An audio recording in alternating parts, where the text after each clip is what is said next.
L'ail est très réputé pour ses bienfaits sur la santé. Il appartient à la famille des Aliacées, regroupant diverses plantes, dont plusieurs sont utilisées comme condiments ou à des fins médicinales, comme l'oignon par exemple. Dans cette vidéo, je vais vous partager 5 bienfaits de l'ail et une problématique que vous pourriez rencontrer en le consommant. Et si vous restez bien jusqu'à la fin, je vous dirai comment le préparer pour le rendre encore plus efficace. Bienfait numéro 1, améliore la santé cardiovasculaire. L'ail possède de nombreuses propriétés permettant d'améliorer votre santé cardiovasculaire. Il permet tout d'abord de réduire la pression artérielle. Les composés soufrés présents dans l'ail, tels que la lysine, ont été étudiés pour leurs effets vasodilatateurs qui peuvent aider à détendre les vaisseaux sanguins et donc à abaisser la pression artérielle. L'ail améliore aussi le profil lipidique. La consommation régulière d'ail peut réduire les niveaux de cholestérol total et de triglycérides.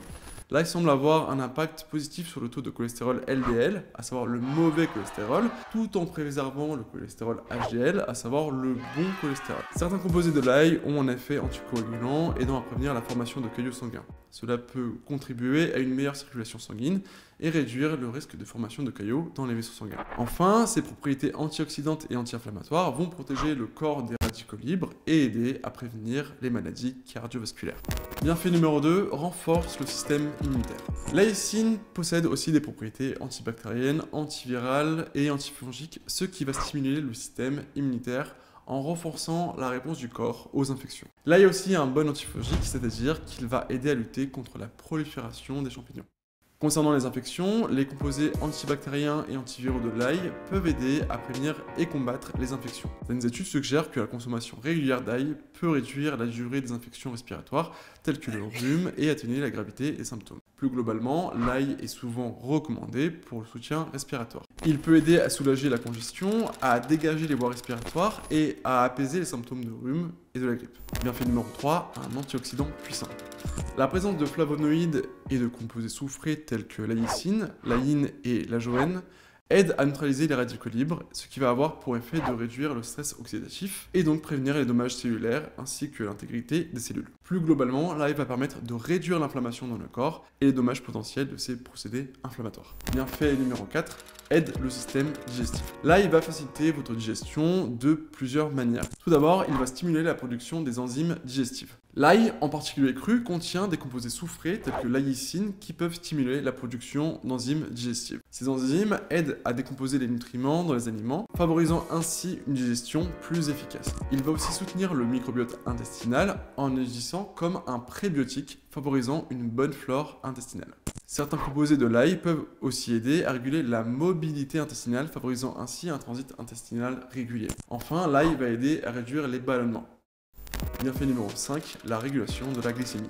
L'ail peut également agir sur la régulation de la glycémie, ce qui peut être particulièrement intéressant pour les personnes atteintes de diabète ou cherchant à maintenir des niveaux de sucre dans le sang stables. Des études suggèrent que la consommation régulière d'ail peut contribuer à réduire le niveau de glycémie à jeun. Les composés soufrés de l'ail peuvent améliorer la sensibilité à l'insuline, favorisant ainsi une meilleure régulation du sucre dans le sang et permettant notamment de modérer les pics de glycémie après les repas. Certains composés de l'ail peuvent aussi contribuer à réduire la résistance à l'insuline, un facteur clé dans le développement du diabète de type 2. Enfin, certains composés de l'ail ont montré des propriétés protectrices pour les cellules bêta du pancréas, à savoir les cellules responsables de la production d'insuline.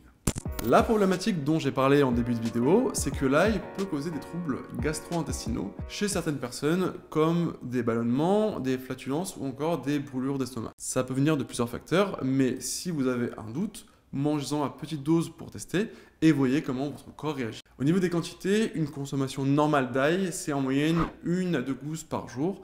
Pas besoin d'en manger beaucoup plus. Maintenant, on va voir comment on peut préparer son ail. Pour tirer un maximum d'effet de l'ail, je vous recommande de le hacher ou l'écraser et de le laisser à l'air libre pendant quelques minutes avant de le faire cuire. Ça va créer une réaction chimique qui va transformer l'aïne en aïlicine, la molécule responsable de la plupart des effets bénéfiques de l'ail. Ensuite, vous pouvez le consommer soit cru, soit légèrement cuit à des températures relativement douces pour ne pas dégrader les composés actifs de l'ail. Voilà, j'espère que la vidéo vous a plu et j'espère que vous avez appris des choses. Si c'est le cas, n'hésitez pas à la liker et à la partager. Et si ce n'est pas déjà fait, je vous invite à vous abonner. C'était Dan pour Dan Sam. Ciao!